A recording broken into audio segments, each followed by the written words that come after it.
gravity fan, how to do it, how to make it. This is a base.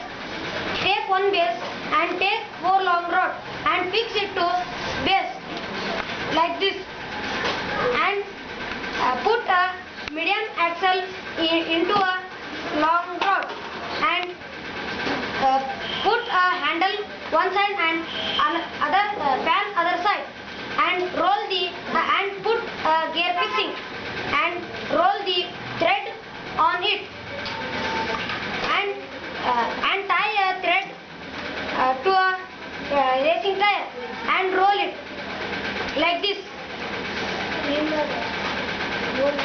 And because of the gravity, the fan, the racing tire will come down and the fan will turn.